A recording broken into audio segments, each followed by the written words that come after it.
You see, when normal people talk about royalty, they tend to mention people like Queen Elizabeth, King Charles, King Henry. But within the FPL community, there's only one person we call king, and that is Mo Salah. But he's been struggling this year. Yet, there's still some people who still want to bring in Mo Salah into their sides. Well, is that the correct decision? Let's have a look. When I do research into these videos, I'm never normally that shocked. But this was a different case. I was looking at Mo Salah's data from last year in comparison to this year. It makes for bad reading. XG last year was 0.63. This year, nearly a half, or more than a half, should I say, at 0.29. Goals last year is 0.7 per 90. This year, it's fallen to 0.25. But what shocked me the most was the touches in the penalty area.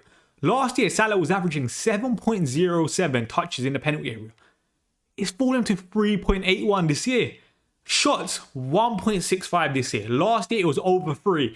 He's making less progressive runs as well at 1.78 this year. This makes for bad reading so far for Mo Salah. Now, I've got these numbers from Understats. Some of the data might be slightly different to what you saw on the previous screen. But I want you guys to pay close attention to the shots per 90 column. Never in Mo Salah's career has he averaged less shots per 90 than what he's doing this season. Now, the damning numbers don't end there. This is an XG shot bubble map so far of Mo Salah in the Premier League. The bigger the bubble, the higher the XG of the shot Mo Salah took. Bar the penalty so far this year in the Premier League, Mo Salah has only had one other shot with a higher XG than 0.2. Now, this is not all Mo Salah's fault. This could be a big indictment of how Liverpool are setting up and the areas and positions Mo Salah is currently getting himself into and the chances Liverpool are creating for him. Mo Salah is currently averaging less shots per 90 than Wilson Isidore from Sunderland, Morgan Gibbs-White from Nottingham Forest, even Richarlison, who hasn't even started every single game for Tottenham so far this year, is having more shots than Mo Salah. Now, let's bring things back slightly. One thing we've known in Liverpool over the last couple of years is that right-hand side was so strong with the relationship with Mo Salah and Trent Alexander-Arnold. Liverpool are clearly struggling in that area so far. We're seeing the likes of Szoboszlai play there. Bradley and Frimpong haven't made that position their own. Not only that, their build-up from the right-hand side has been slightly weak with the downturn of form of someone like Konate. Football is all about building partnerships on the football pitch, and as we can see from the diagram on the screen right now, the last 4 games Liverpool have played in all competitions, they played 3 different right-backs.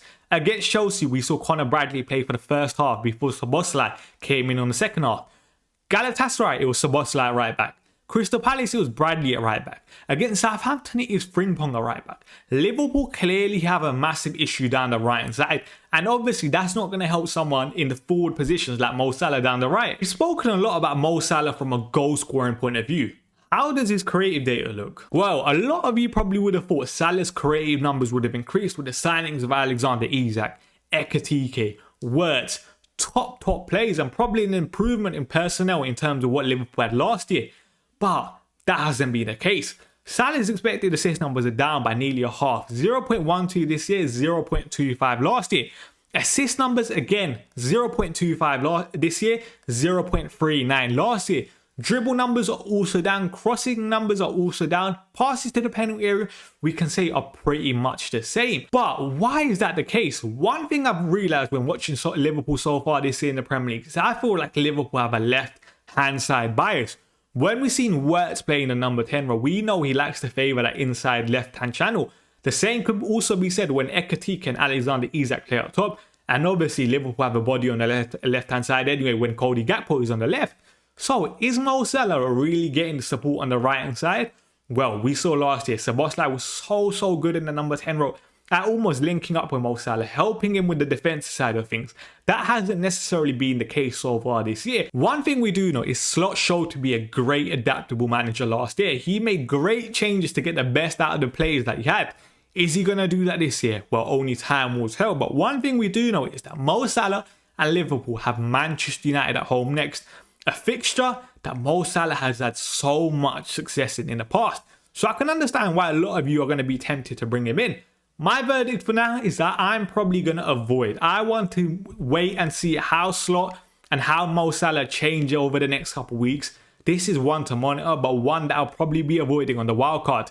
If you are looking to bring in Mo Salah though, do let me know down below in the comments, and make sure you guys like the video and subscribe to the channel, and we will be back soon.